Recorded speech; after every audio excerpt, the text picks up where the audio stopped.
एक युवक समुद्र के किनारे घूमने गया था। उसे वहाँ बहुत सुंदर, बहुत शीतल, बहुत ताजगी देने वाली हवाएं मिली। वो एक युवती को प्रेम करता था जो दूर किसी अस्पताल में बीमार थी। उसने सोचा, इतनी सुंदर हवाएं, इतनी ताजी हवाएं मैं अपनी प्रेयसी को भेज दूं। उसने एक बहुमूल्य पेटी में उन हवाओं को बंद किया और पार्सल से अपनी प्रेयसी के लिए भिजवा दिया। साथ में एक प्यारा पत्र लिखा कि बहुत शीतल, बहुत सुगंधित, बहुत ताजी हवाएं तुम्हें भेज रहा हूँ, तुम बहुत आनंदित होगी। पत्र तो मिल गया, लेकिन हवाएं नहीं मिली। पेटी खोली, वहाँ तो कुछ भी न था। वह युवती बहुत हैरान हुई। इतनी बहुमूल्य पेटी में भेजा था उसने उन हवाओं को इतने प्रेम से। पत्र तो मिल गया, पेटी भी मिल गई, लेकिन हवाएं वहाँ नहीं थी। समुद्र की हवाओं को पेटियों में भरकर नहीं भेजा जा सकता। चांद की चांदनी को भी पेटियों में भरकर नहीं भेजा जा सकता। प्रेम को भी पेटियों में भरकर नहीं भेजा जा सकता। लेकिन परमात्मा को, सत्य को और ज्ञान को हम पेटियों में भरकर हजारों साल से एक दूसरे को भेजते रहे हैं।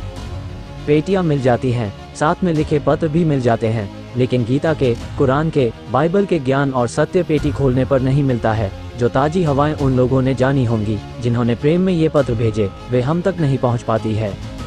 समुद्र की ताजी हवाओं को जानना हो तो समुद्र के किनारे ही जाना पड़ेगा और कोई रास्ता नहीं है। कोई दूसरा उन हवाओं को आपके पास नहीं पहुंचा सकता है। आपको खुद ही समुद्र तक की यात्रा करनी होगी। सत्य की ताजी हवाएं भी कोई नहीं पहुंचा सकता। सत्य तक भी हमें स्वयं ही यात्रा करनी होती है।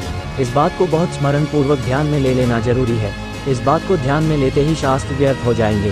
परंपराओं से भेजी गई खबरें हंसने की बातें हो जाएंगी और आपका चित्त नए होने के लिए तैयार हो सकेगा। आलस्य और परंपरागत ज्ञान हमें इस सत्य को नहीं देखने देता।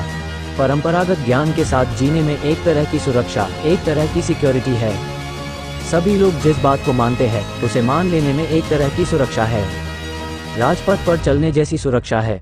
एक बड़ा राजपथ है, हाईवे है, उस पर हम सब चलते हैं, सुरक्षित, कोई भय नहीं। बहुत लोग चल रहे हैं, लेकिन सत्य की पगडंडियां हैं, अकेले रास्ते हैं जिन पर यात्री मिले या ना मिले, कोई साथी, सहयोगी हो या नहीं।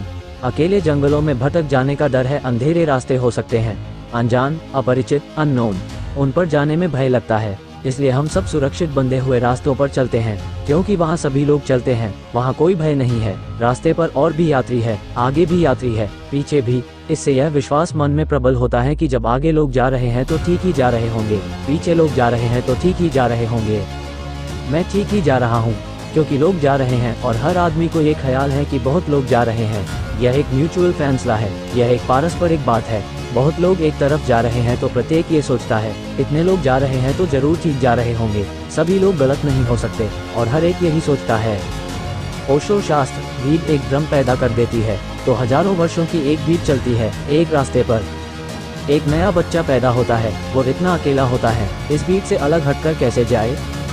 उसे विश्वास नहीं आता कि मैं अलग रास्ते पर ठीक हो सकता हूँ। उसे विश्वास आता है इतने लोग ठीक होंगे।